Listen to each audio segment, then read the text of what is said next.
Welcome to the Folio Sightlines blog, which provides all advisors with actionable insights to help them grow their practice. I'm Greg Vigras, President of Folio Institutional. Our expert interview series brings the industry's smart thinking on issues that matter to advisors directly to you. If you would like to suggest a speaker or topic, please email your ideas to media@follioinstitutional.com. Today we have with us Neal. He's a technology reporter with wealthmanagement.com. Ryan is a multimedia journalist based in New York City, covering fintech, cybersecurity, and NextGen Advisors. Ryan, welcome, and I'm glad you could join me today for a conversation on NextGen Advisors. Hello, thanks for having me. Ryan, last year, Wealth Management reported on the results of a financial advisor study that took the pulse of 349 advisors under the age of 45. For those who want to read the article, it's called How Different Are NextGen Advisors? Ryan, can you give us some highlights from your survey? Were there any surprises? Yeah, absolutely. I guess it kind of depends where you come from and how you feel about millennials. But what we found was that the vast majority of these advisors really aren't all that different from their older peers, just in terms of, some of the major things we looked at in terms of where they come into the industry, their sort of demographic backgrounds, job satisfaction, all those sorts of substantive issues. We found that younger advisors really are a lot like older advisors. Clearly an age gap in the RIA population exists. How big of a problem is this? Well, we think it's definitely a problem that's continue to amplify in the next few years as more and more advisors retire and sort of age out of the population or age out of the workforce. There's just still a struggle to attract younger people to this industry for various reasons. We think a lot of millennials came up during the financial crisis and still sort of have a distrust of the financial services industry, and there's also just some cultural things as well. So, unless there's really a big turn where they can start attracting younger people to this industry, this age gap is going to become an increasing problem. And then also you talk about the wealth transfer and these sort of things. When there aren't young people to serve, when millennials start to attract more wealth and there's not people that, look like them and can connect with them to manage their wealth, that money is going to go somewhere else besides the advisor industry. So it's definitely going to be a problem over the next few years.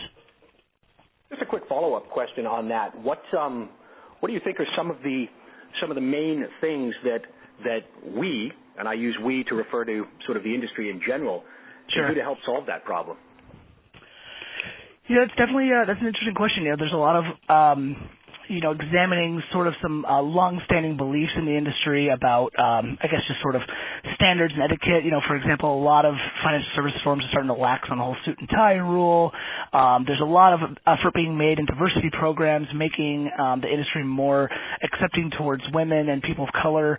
That's definitely going to go a long way with, millennials being a more diverse generation, and just sort of those cultural problems.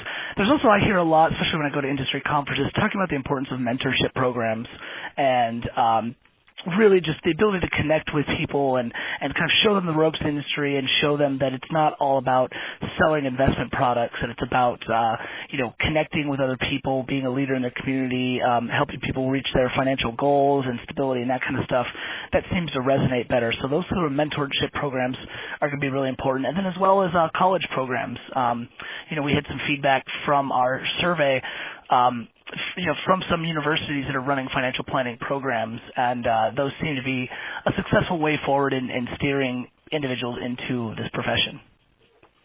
I've had the opportunity over the last couple of years at various industry events to interact with students of some of those programs, and I think you're right. I think some of the college programs that are running right now for financial planning are really having an impact. It's exciting to see the next generation coming up.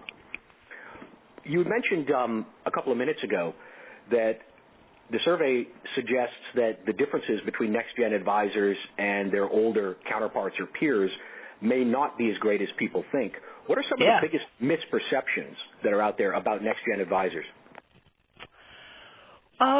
Well, I think it's a lot of the misperceptions about the millennial generation in general, of which I'm definitely one of them.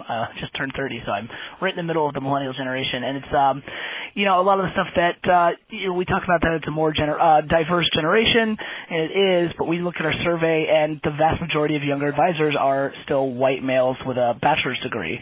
They have backgrounds in financial or business planning, finance, accounting. That's their degree.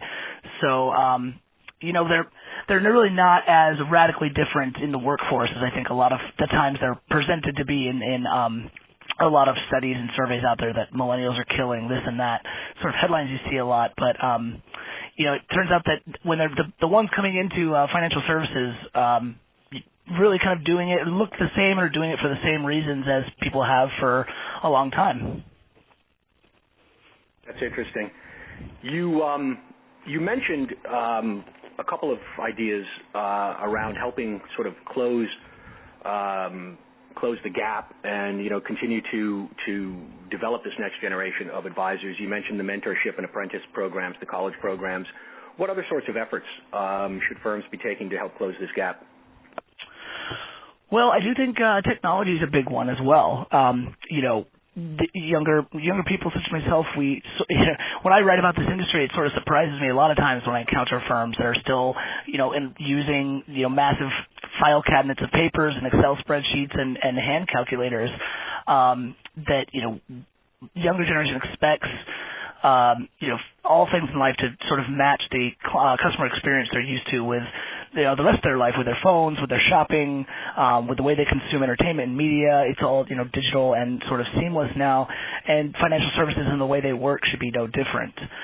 So I definitely think investing in that sort of modern experience, updating services and making something that's easier to work with, and also solves some of the things, the negative aspects of financial advice, rebalancing and the busy work and the math and the sales and all that kind of stuff that can be automated, and allow the advisors to focus on the human advice and connecting with clients. That is something in the job that seems to resonate more with younger professionals. So focusing on that side of thing and making those investments in technology to make that happen. I think that's right, and I think obviously right now we're undergoing, and I think seeing a technology transformation unlike anything we've seen in this industry. What role do you think NextGen Advisors can play in helping both lead the engagement of more technology in advisory firms, but also helping with that with the cultural shift that sometimes means for firms? Yeah, that's interesting. I've talked to some advisory firms that have said that's actually been one of their biggest helps in making this shift, is having the younger advisors that may not be as experienced in developing financial plans or as experienced with some of the products, but they are much more experienced with the technology and these new user experiences. So as in this mentorship program can go both ways, right? So as the mentors are sort of helping the advisors learn the industry, the younger advisors, the millennials can help the older advisors as well learn this technology, learn new ways to connect with younger generations, help with social media, all that kind of stuff. The mentorships really can be a bi-directional street. I completely agree.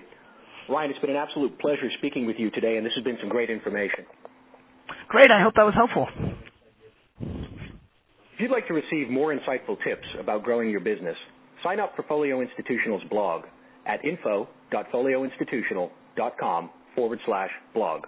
And if you would like to suggest a speaker or a topic, please email your ideas to media@folioinstitutional.com. Neither Folio Institutional, its parent, Folio FN Incorporated, or any sister companies have a contractual relationship with wealthmanagement.com.